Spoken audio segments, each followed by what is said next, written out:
Hello and welcome back to Passages Dark and Curious. It's been a while. Thank you for joining me again. I'm trying to jump back in the saddle here. Tonight's offering is Hop Frog by Edgar Allan Poe. And this is a request of my friend and sometime accomplice, Ben Fitch. It's a classic. I hope you enjoy it.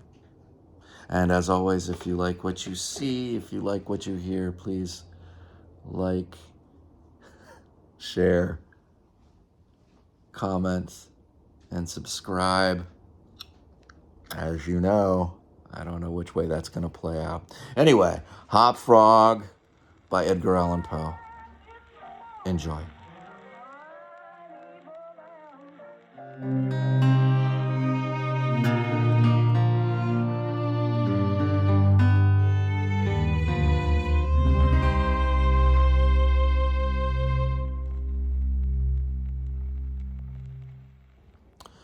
Hop Frog by Edgar Allan Poe.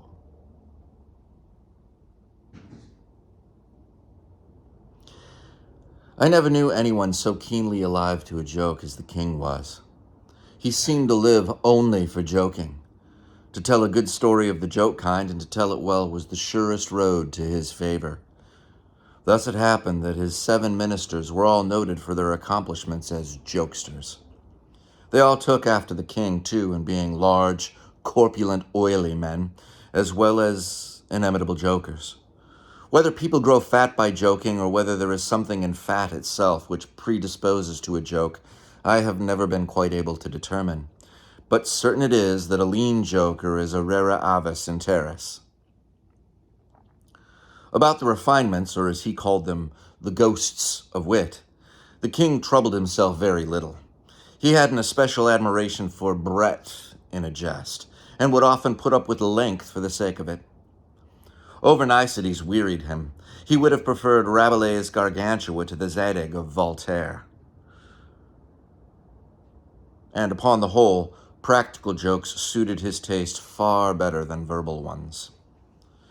At the date of my narrative, professing jesters had not altogether gone out of fashion at the court.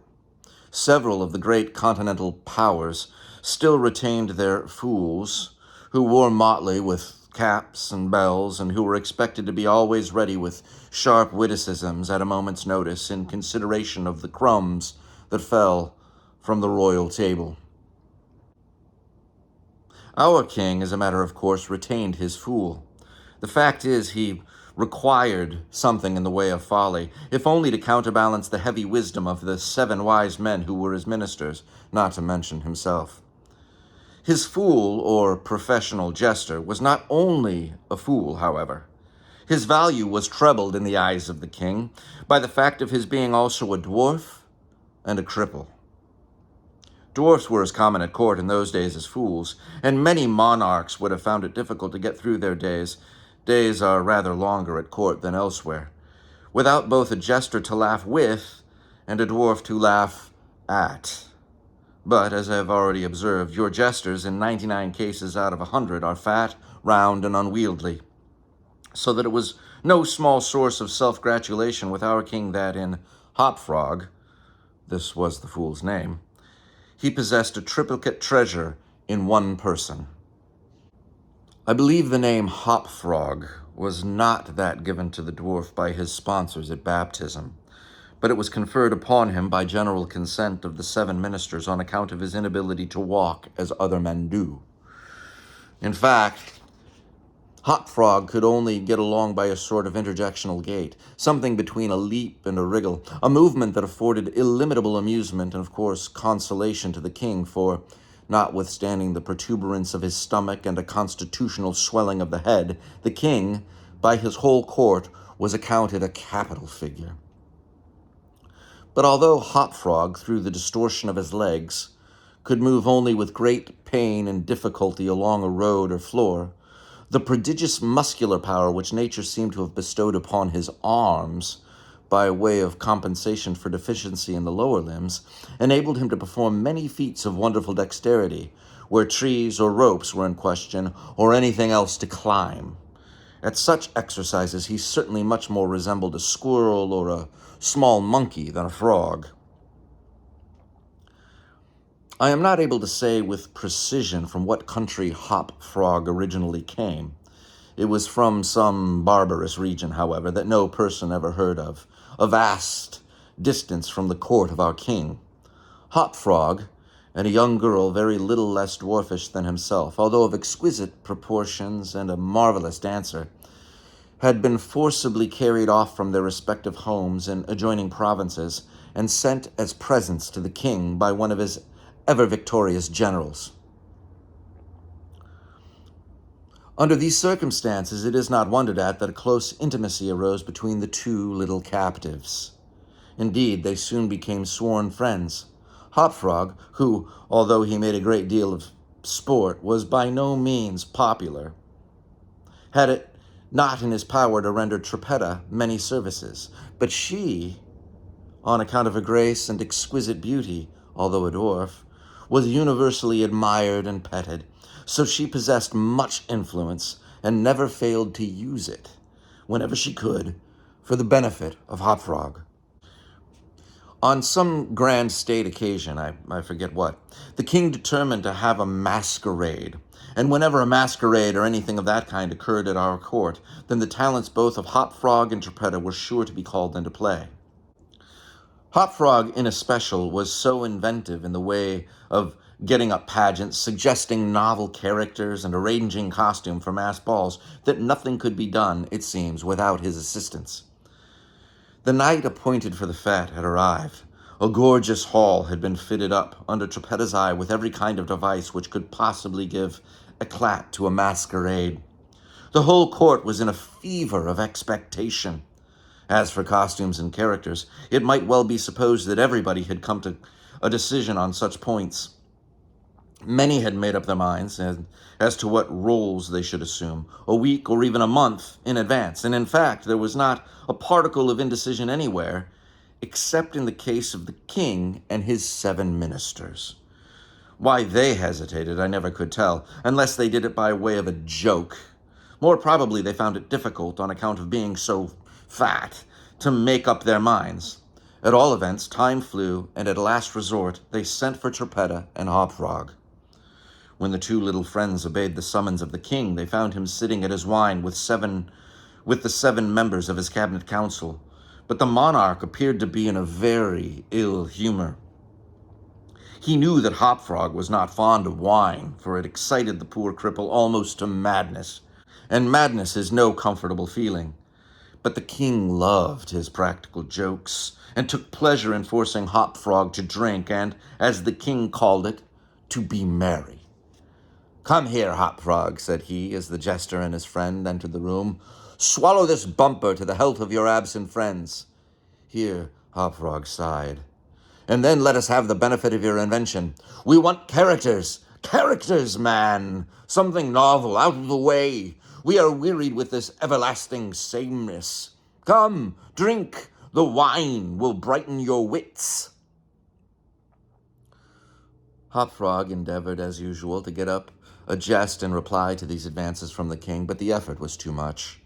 It happened to be the poor dwarf's birthday, and the command to drink to his absent friends forced the tears to his eyes. Many large, bitter drops fell into the goblet as he took it, humbly, from the hand of the tyrant. "Ah, ha, ha, ha, ha," roared the latter as the dwarf reluctantly drained the beaker. "See what a glass of good wine can do. Why, your eyes are shining already." Poor fellow. His large eyes gleamed rather than shone, for the effect of wine on his excitable brain was not more powerful than instantaneous. He placed the goblet nervously on the table and looked upon round the company with a half-insane stare. They all seemed highly amused at the success of the king's joke. "And now to business," said the Prime Minister, a very fat man. "Yes," said the king. "Come, Hop Frog, lend us your assistance. Characters, my fine fellow. We stand in need of characters, all of us." And as this was seriously meant for a joke, his laugh was chorused by the 7. Hop Frog also laughed, although feebly and somewhat vacantly.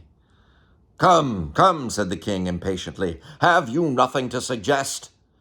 I am endeavoring to think of something novel, replied the dwarf abstractedly, for he was quite bewildered with the wine.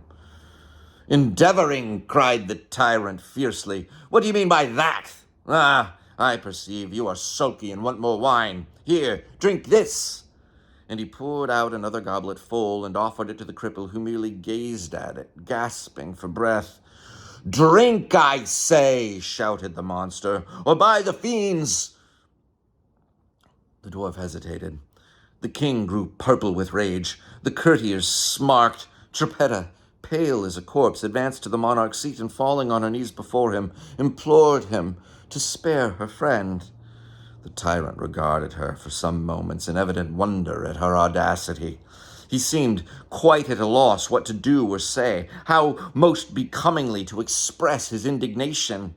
At last, without uttering a syllable, he pushed her violently from him and threw the contents of the brimming goblet in her face. The poor girl got up as best as she could, and not daring even to sigh, resumed her position at the foot of the table. There was a dead silence for about half a minute, during which the falling of a leaf or of a feather might have been heard. It was interrupted by a low but harsh and protracted grating sound, which seemed to come at once from every corner of the room. What are you making that noise for? Demanded the king, turning furiously to the dwarf. The latter seemed to have recovered in great measure from his intoxication and looked fixedly but quietly into the tyrant's face, merely ejaculated, Aye, how could it have been me? The sound appeared to come from without, observed one of the courtiers. I fancy it was the parrot at the window wetting his bill upon the cage wires. True, replied the monarch, as much relieved by the suggestion. But on the honor of a knight, I could have sworn that it was the gritting of this vagabond's teeth. Hereupon the dwarf laughed. The king was too confirmed a joker to object to anyone's laughing, and displayed a set of large, powerful, and very repulsive teeth. The monarch was pacified, and having drained another bumper with no very perceptible ill effect, Hop Frog entered at once, and with spirit, into the plans for the masquerade.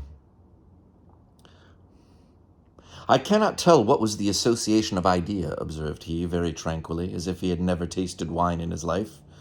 But just after your majesty had struck the girl and thrown the wine in her face, just after your majesty had done this, and while the parrot was making that odd noise outside the window, there came into my mind a capital diversion. One of my own country frolics, often enacted among us at our masquerades, but here it will be new altogether. Unfortunately, however, it requires the company of 8 persons, and here we are, cried the king, laughing at his acute discovery of the coincidence. 8 to a fraction, I and my 7 ministers. Come, what is the diversion? We call it, replied the cripple, the 8 chained orangutans, and it is really excellent sport if well enacted. We will enact it, remarked the king, drawing himself up and lowering his eyelids. The beauty of the game, continued Hop Frog, lies in the fright it occasions among the women. Capital, roared in chorus the monarch and his ministry. I will equip you as orangutans, proceeded the dwarf. Leave all that to me. The resemblance shall be so striking that the company of masqueraders will take you for real beasts, and of course they will be as much terrified as astonished. Oh, this is exquisite, exclaimed the king. Hop Frog, I will make a man of you. The chains are for the purpose of increasing the confusion by their jangling.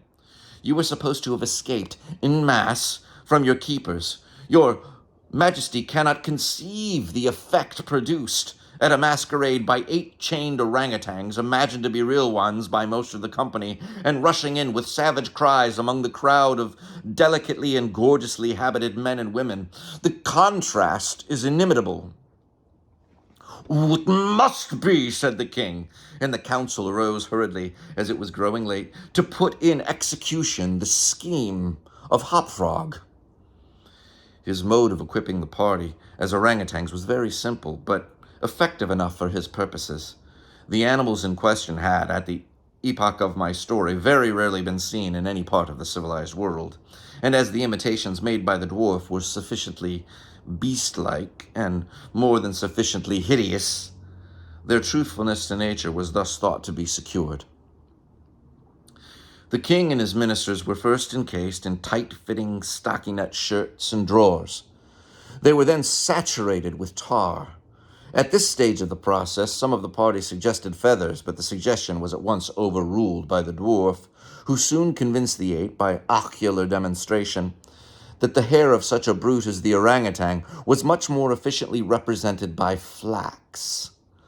A thick coating of the latter was accordingly plastered upon the coating of tar.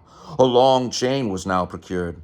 First it was passed about the waist of the king and tied, then about another of the party and also tied, then about all successively in the same manner. When this chaining arrangement was complete and the party stood as far apart from each other as possible, they formed a circle. And to make all things appear natural, Hopfrog passed the residue of the chain in 2 diameters at right angles across the circle after the fashion adopted at the present day by those who capture chimpanzees or other large apes in Borneo.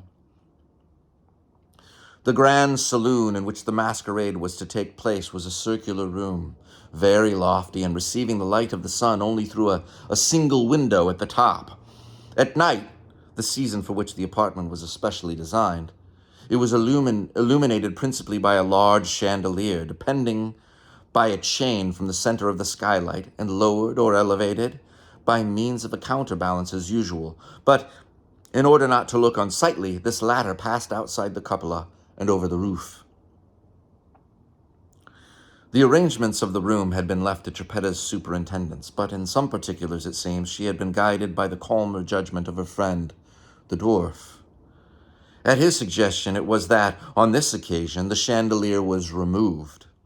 Its waxen drippings, which in weather so warm it was quite impossible to prevent, would have been seriously detrimental to the rich dresses of the guests, who, on account of the crowded state of the saloon, could not all be expected to keep from out its center, that is to say, from under the chandelier. Additional sconces were set in various parts of the hall out of the way, and a flambeau emitting sweet odor was placed in the right hand of each of the caryatides that stood against the wall, some 50 or 60 altogether. The 8 orangutans, taking Hopfrog's advice, waited patiently until midnight, when the room was thoroughly filled with masqueraders, before making their appearance. No sooner had the clock ceased striking, however, than they rushed, or rather rolled in altogether, for the impediments of their chains caused most of the party to fall, and all to stumble as they entered. The excitement among the masqueraders was prodigious, and filled the heart of the king with glee. As had been anticipated, there were not a few of the guests who supposed the ferocious-looking creatures to be beasts of some kind in reality, if not precisely orangutans. Many of the women swooned with affright, and had not the king taken the precaution to exclude all weapons from the saloon, his party might soon have expiated their frolic in their blood. As it was, a general rush was made for the doors, but the king had ordered them to be locked immediately upon his entrance, and at the dwarf's suggestion, the keys had been deposited with him. While the tumult was at its height, and each masquerader attentive only to his own safety, for in fact there was much real danger from the pressure of the excited crowd, the chain by which the chandelier ordinarily hung, and which had been drawn up on its removal, might have been seen very gradually to descend, until its hooked extremity came within 3 feet of the floor. Soon after this, the king and his 7 friends, having reeled about the hall in all directions, found themselves at length in its center, and, of course, in immediate contact with the chain. While they were thus situated, the dwarf, who had followed noiselessly at their heels, inciting them to keep up the commotion, took hold of their own chain at the intersection of the two portions which crossed the circle diametrically and at right angles. Here, with the rapidity of thought, he inserted the hook from which the chandelier had been wont to depend, and in an instant, by some unseen agency, the chandelier chain was drawn so far upward as to take the hook out of reach, and, as an inevitable consequence, to drag the orangutans together in close connection and face to face. The masqueraders by this time had recovered in some measure from their alarm, and beginning to regard the whole matter as a well-contrived pleasantry, set up a loud shout of laughter at the predicament of the apes. "Leave them to me now," screamed Hop Frog, his shrill voice making itself easily heard through all the din. "Leave them to me. I fancy I know them. If I can only get a good look at them, I can soon tell who they are." Here, scrambling over the heads of the crowd, he managed to get to the wall, when, seizing a flambeau from one of the caryatids, he returned, as he went to the center of the room, leaped with the agility of a monkey upon the king's head, and thence clambered a few feet up the chain, holding down the torch to examine the group of orangutans, and still screaming, "I shall soon find out who they are." And now, while the whole assembly, the apes included, were convulsed with laughter, the jester suddenly uttered a shrill whistle, when the chain flew violently up for about 30 feet, dragging with it the dismayed and struggling orangutans and leaving them suspended in midair between the skylight and the floor. Hop Frog, clinging to the chain as it rose, still maintained his relative position in respect to the 8 maskers, and still, as if nothing were the matter, continued to thrust his torch down toward them, as though endeavoring to discover who they were. So thoroughly astonished was the whole company at this ascent that a dead silence of about a minute's duration ensued. It was broken by just such a low, harsh, grating sound as had before attracted the attention of the king and his counselors, which the former threw the wine in the face of Trippetta. But on this present occasion there could be no question as to whence the sound issued. It came from the fang-like teeth of the dwarf, who ground them and gnashed them as he foamed at the mouth and glared, with an expression of maniacal rage, into the upturned countenances of the king and his 7 companions. "Aha!" said at length the infuriated jester. "Aha! I begin to see who these people are now." Here, pretending to scrutinize the king more closely, he held the flambeau to the flaxen coat which enveloped him, and which instantly burst into a sheet of vivid flame. In less than half a minute, the whole 8 orangutans were blazing fiercely, amid the shrieks of the multitude who gazed at them from below, horror-stricken, and without the power to render them the slightest assistance. At length the flames, suddenly increasing in virulence, forced the jester to climb higher up the chain, to be out of their reach, and as he made this movement the crowd again sank for a brief instant into silence.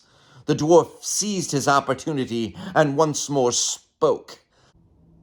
"I see now distinctly," he said, "what manner of people these maskers are. They are a great king and his 7 privy councillors, a king who does not scruple to strike a defenseless girl, and his 7 councillors who bet him in the outrage. As for myself, I am simply Hop Frog the jester, and this is my last jest."